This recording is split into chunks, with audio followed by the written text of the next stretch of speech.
Hey guys, it's Jen. Thanks for joining me today. Today I have just a little tutorial on how to change out the covers of these little mini disc notebooks that you can get at the Dollar Tree. These are the ones that I had already altered, and this is an example of what they look like when you buy them in the store. I think they're available on the website though. You have to order, a larger quantity, but if you have these and you're not necessarily crazy about the covers that it comes with, or you just want another option to change it out, here's a way how to do it. I'll show you all the different measurements and how to put it together. Okay, so this, like I said, is a mini notebook that I purchased from the Dollar Tree. I like that it comes with the cute heart little discs. I don't have a disc punch to punch the special kinds of holes, but I'll show you how to punch holes that it can work in this kind of a notebook. So these are the ones that I made. I'd shown in a previous video. A couple people asked me to show you how I altered the cover, so I'm happy to do that. I like these because they're customized. I added some stickers like this before I laminated it, but the little flower sprinklets I glued on with E6000 after I made them. And that's the back of that one. It's fun if you use double-sided paper because then the cover is pretty, but it's not necessary. This one I added a sticker again before I laminated it, and then I added the sprinklets from Buttons Galore after it was all completed. And that's the back of that one. So, you can make them different papers, make them the same, whatever, it's up to you. That's a good thing about these is you can customize them. You can put your name on it, whoever, you're giving it to, their name. So yeah, I have one left. So I wanted to make a new one with you guys together. So this is what you're going to need. You're going to need some paper, obviously, a mini notebook. You'll need a laminator or self-laminating sheets, I believe you could use also. You'll need a corner rounder. I use a crocodile corner chomper, or you can use something like this, whatever you have. Some scissors, maybe some stickers or embellishments, and a hole punch. You want to use a nice strong hole punch. I use a crocodile for that. So let's get started, you guys. Okay, so first what you're going to do is cut two pieces of paper, one for the front cover and one for the back. And you cut them to 3 1/4 inches by 4 1/4 inches. So you do that for both of them. These are also from Carta Bella Summer Collection, which is where I got those as well. All right, so you've got your papers ready. Then you're going to go ahead and round the corners or before you laminate it. And I'm going to use the 1/4 inch side and just do that for each corner. Whatever size you want to round yours to, it's up to you. This is what closely matches the Dollar Tree cover, so I'm just trying to mimic that as best as I can. Okay, so we have all 8 done.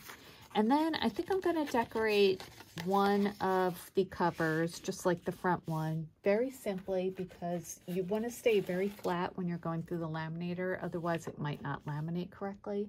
So I'm just going to pick a sticker from the sticker sheet that came with the summer collection, and let's see, maybe the You Are My Sunshine one. Okay, and I'm just going to put that on one of the pieces of paper. Yeah, that'll be a fun little notebook, right? Okay, so now I'm going to laminate it. The way I do it is I take a laminating pouch, a letter size one, and I put them both in at the same time, just to, so you don't waste your laminating pouches. So if you have any questions about laminating, I'll try and help. I'm not, an expert, obviously, on anything, but especially laminating. So anyway, I put these in, pretty evenly on the inside. I'm just kind of using my tablecloth as a guide as to how straight they are. Okay, and then just bring your laminating pouch over it, and I'm going to go run this through my laminator, and I'll be right back. Okay, now I have it all laminated, as you can see. Now I'm going to cut them apart, and I'm going to use my paper trimmer to do this, but you don't have to. You can use scissors if you want.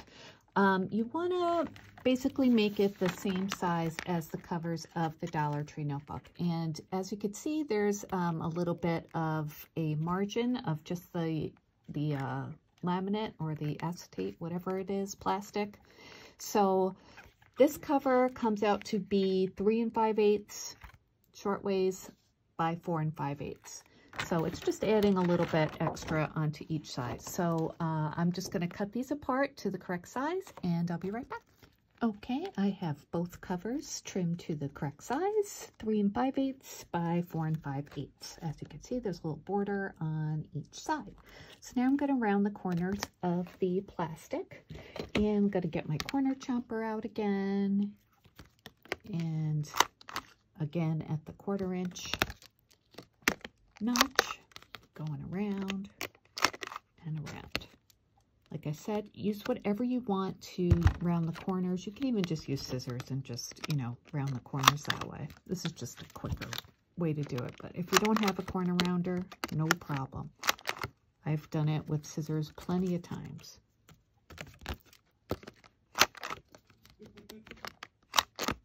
Okay, so now we have the covers ready to go, except for the hole punch. So, all right, if you have a disc punch, then great. But if you don't, you can do what I do. So I'm just going to take the cover off.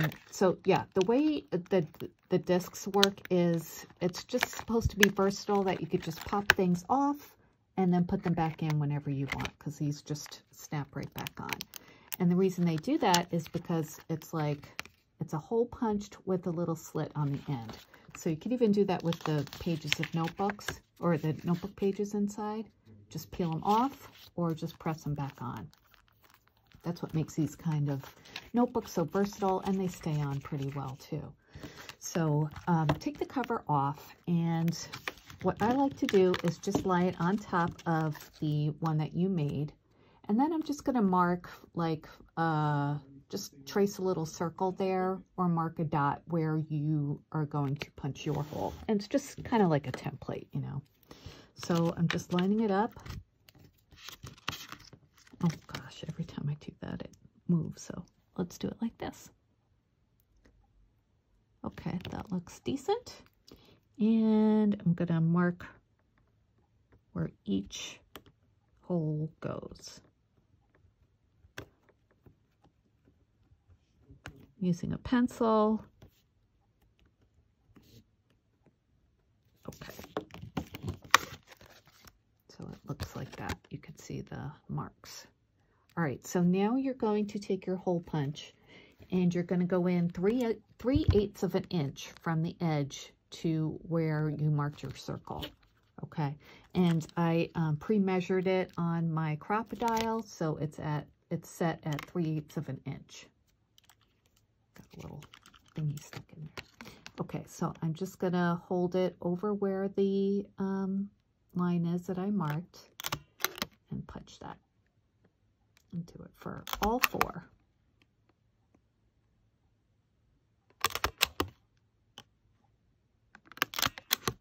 Like that. Okay, and now you have to make the slit. So get out your scissors and make a slit on each hole to the edge. And I like to cut 2 little spots, so it makes like a pretty decent sized slit. Can you see that? Like that. All right, so I'm going to do that for all of them.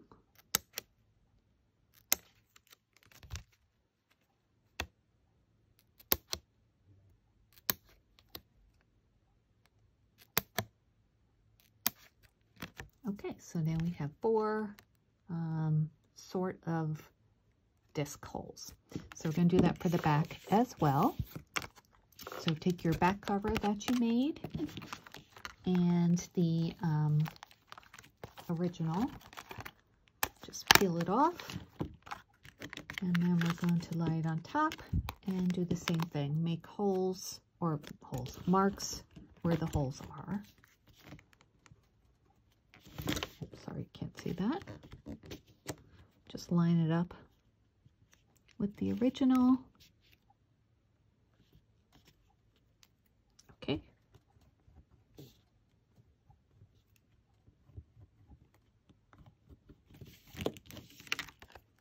Okay, so those are the marks. So you're going to go ahead. If your crocodile is clogged, you can just poke out the little holes. It doesn't really affect how it works, but just so you could see where you're punching. All right, so you go punch, do all 4. Okay, and then make the slits.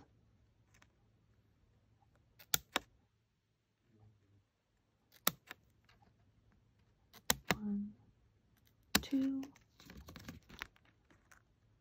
1, 2. 1, 2. Okay, so now that one is set. So let's clear our little mess and let's put our covers back on. So I'll just start with the back since we're here. Okay, so you just take your cover and just pop it on top of your discs.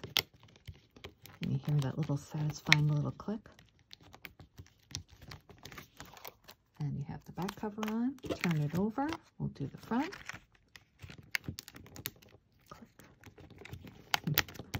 Click, click, click. Yay! So there we have it. Doesn't that look cute? I think it's so much cuter than the old one. Like I said, if you want, you can add embellishments to the cover like I did here. Just use some really strong adhesive like E6000. You can just add some sprinklets on there.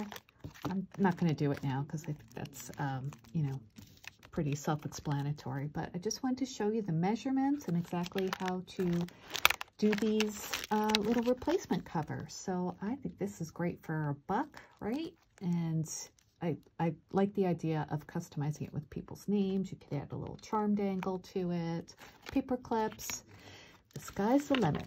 So if you have any questions, let me know. I'd be happy to answer them if I can. And I hope you enjoyed this tutorial. I'll be back soon with another crafty video. Bye, guys.